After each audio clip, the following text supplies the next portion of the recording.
High friends, welcome to my channel. आपण आज बनवूया रात्रीच्या जेवणासाठी हलका फुलका आणि मस्त टेस्टी असा पुलाव किंवा मसाले भात म्हणू शकता। एकदम टेस्टी झालेला आहे। रेसिपी अगदी सोपी आहे। चला सुरुवात करूया। त्यासाठी मी इथं तांदूळ शिजवून घेतले आणि तांदूळ शिजताना लिंबाची अर्धा लिंबू कट करून आणि एक तमालपत्र टाकलं। भरपूर पाणी आणि मीठ घालून तांदूळ शिजवून घेतला आणि परातीमध्ये असं गार करण्यासाठी ठेवून दिलेला आहे। पूर्ण एक दाणा मोकळा शिजवून घेतलेला गाळणीवर घातला आणि त्यानंतर ताटामध्ये पसरवून ठेवला। त्यानंतर मी एक भांड घेतलं, त्यामध्ये 3 ते 4 चमचे तेल घातलं, थोडेसे जिरे घातले, 2 कांदे घातले आहे कट करून।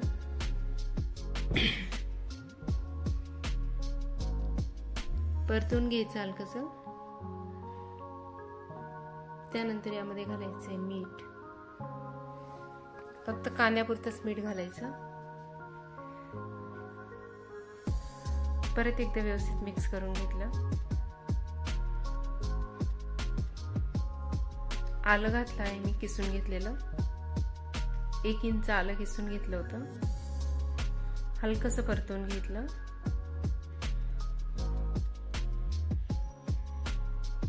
त्यानंतर यामध्ये 1 टोमॅटो बारीक कट करून बिया काढून घेतल्या आणि तो घातला। मिक्स करून घेतलं परत।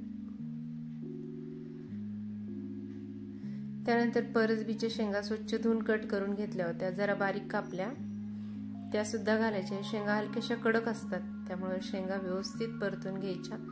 चांगलं मिक्स करून घेतल्या आणि त्यानंतर यावर झाकण ठेवलं।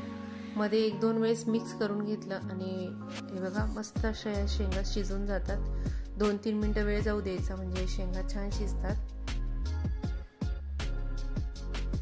खूप छान टेस्टी असा हा भात तयार होतो। कधी कधी रात्रीच्या जेवणात आपल्याला जास्त काही खायचं नसलं तर या मसाले भाताचं किंवा पुलावाचं ऑप्शन अगदी बेस्ट आहे।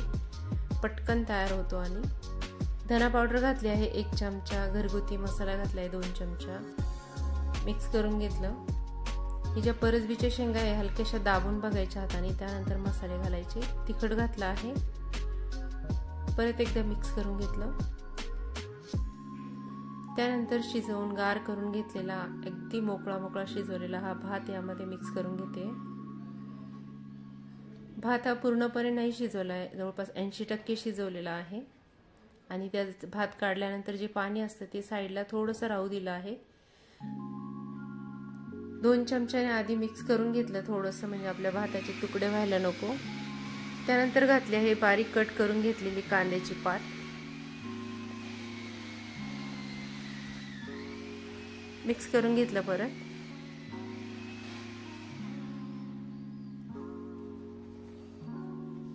हे बघा किती छान मोकळा भात शिजून झालेला होता हा। पूर्ण गार झाल्याशिवाय भाताला फोडणी द्यायची नाही, नाहीतर त्याचे तुकडे होतात। मिक्स करून घेतलं थोडंसं।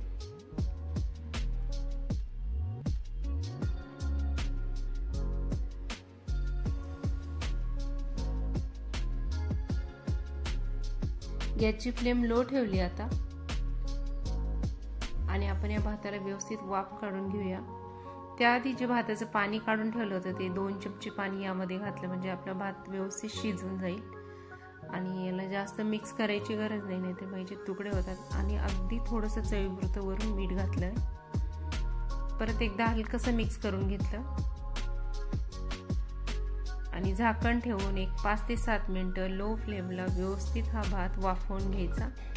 मस्त टेस्टी असा हा भात तयार होतो। नक्की बनवून बघा। तुम्ही भाज्या पाहिजे त्या ऍड करू शकता किंवा ज्या संपवायच्या आहेत त्या सुद्धा ऍड करू शकतात। अशा प्रकारे बनवलेला भात सर्वांनाच आवडतो आणि मुलं सुद्धा अगदी आवडीने नक्कीच खातील। हे बघा मस्त असा गरमागरम भात आपण तयार केलेला आहे। नक्की बनवून बघा। सोपी रेसिपी आहे। व्हिडिओ आवडला असेल तर लाईक, शेअर, सबस्क्राईब करा। चॅनलवर नवीन असाल तर नक्की सबस्क्राईब करा। तुमच्या फॅमिली अँड फ्रेंड बरोबर व्हिडिओ नक्की शेअर करा।